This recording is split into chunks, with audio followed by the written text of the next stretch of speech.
उस दिन बैंगलोर से उसकी वापसी थी। रात के 11 बज चुके थे। मधु काफी थक चुकी थी। सारा दिन मीटिंग्स अटेंड करते कमर अकड़ गई। अब कंपनी के लिए घर जाकर रिपोर्ट भी बनाकर सबमिट करनी थी। जी चाह रहा था कि बस सामने बिस्तर मिल जाए और कुछ देर झपकी ले ले। बाहर ड्राइवर इंतजार में था। फोन किया, पिलर नंबर बताया कि गाड़ी वहां ले आए। थोड़ी देर में ही मधु गाड़ी में थी। घर तक का अभी और 1 घंटे का सफर था। बैठे बैठे ही वह झपकी लेने लगी। रेड लाइट तक आते आते गाड़ी कुछ स्लो हुई। बाहर यूं ही नजर गई उसकी एक लड़की सुकड़ी सिमटी सी फुटपाथ पर बैठी दिखाई दी। सिर घुटनों के अंदर था। चेहरा नहीं दिखाई दिया, पर पहनावे से किसी अच्छे घर की विदेशी सी नजर आई। लाइट ग्रीन हो चुकी थी। गाड़ी आगे बढ़ गई। दिमाग में एकदम एक विचार सा कौंधा, ये लड़की इतनी सर्दी में यहां क्या कर रही थी। पता नहीं क्यों दिल में कुछ गलत ख्याल आने लगे। कोई लड़की रात के 11 बजे ऐसे क्यों ठंड में सिमटी सड़क किनारे असहाय सी बैठेगी। अगर कोई ऐसी वैसी लड़की होती तो सड़क किनारे खड़ी होती, आने जाने वाले को लुभा रही होती। जरूर कुछ बात है। ड्राइवर, गाड़ी वापस लेना उसी चौराहे पर। ड्राइवर ने यू टर्न लिया।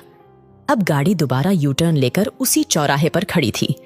मधु गाड़ी से उतरी, उसके पास गई। मधु ने उसके सिर पर हाथ रखा। उसने मुंह ऊपर उठाया। मधु ने चेहरा देखने की कोशिश की। आंसुओं से भरा निरीह सा चेहरा, जैसे आंसू रो रो कर आंखों में ही सूख गए हों। उम्र होगी कोई यही 18-19 वर्ष, विदेशी गोरा रंग, पतली सी काया। Why are you sitting here? बेटा, what happened? मेरे पूछते ही उसका और रोना शुरू हो गया। वो कुछ कहती, उससे पहले ही मैंने प्यार से हाथ पकड़कर उठाया और गाड़ी में बैठने का इशारा किया। अनजान बच्चा, जाने क्यों लगा, पता नहीं किस मुसीबत में है बेचारी। वो कार में बैठने से भी डर रही थी।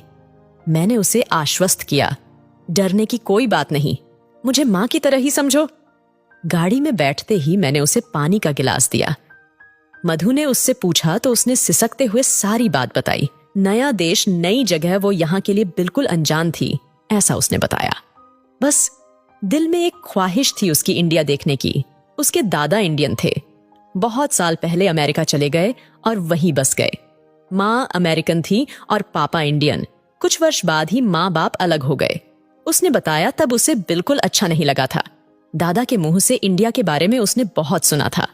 थोड़ी बहुत हिंदी भी सीखी, पर ज्यादा नहीं। यहाँ के होली प्लेस, यहाँ की संस्कृति, बस वही समझने निकली थी। पर यहाँ बात अधूरी रह गई। उसकी आंखों में फिर आंसुओं ने जगह ले ली। उसने कहा, उसने एयरपोर्ट से टैक्सी ली थी होटल जाने के लिए।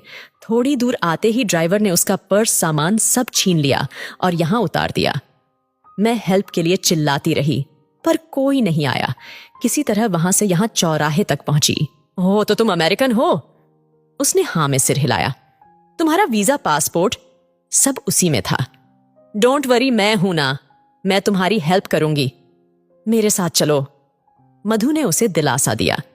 फौरन 100 नंबर मिलाया, पुलिस को इन्फॉर्म किया। घर पहुंचकर बच्ची को खाना खिलाया। रात काफी हो चुकी थी।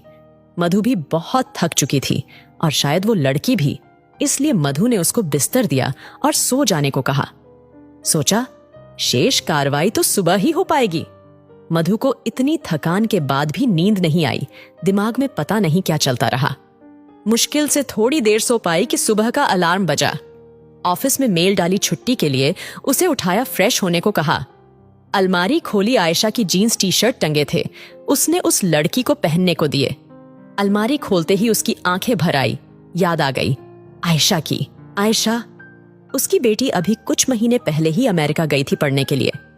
ओह, इस बच्चे के चक्कर में आयशा को तो फोन किया ही नहीं। अब तो रात हो चुकी है यूएस में।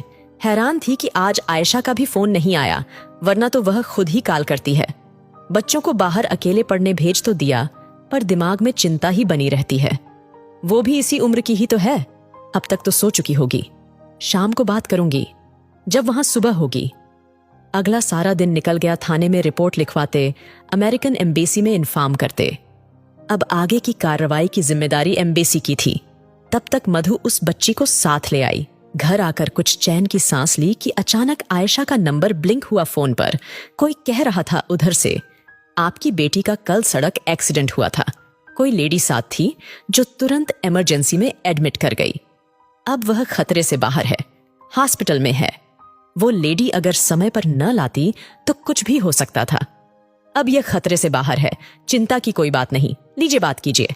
उधर से हल्की सी आवाज आई, मम्मा। मम्मा, मैं बिल्कुल ठीक हूं। मधु धम से नीचे बैठ गई। समझ में नहीं आया ये क्या हुआ।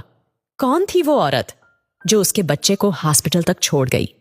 ये वही समय था जब उसने, हे ईश्वर, ये कल इस अनजान बच्ची के साथ किया गया मेरी करनी का फल था क्या? मधु हैरान थी। मधु ने उस बच्ची का माथा चूम लिया और गले लगा लिया, जैसे आज उसकी आयशा ही उसके सामने हो।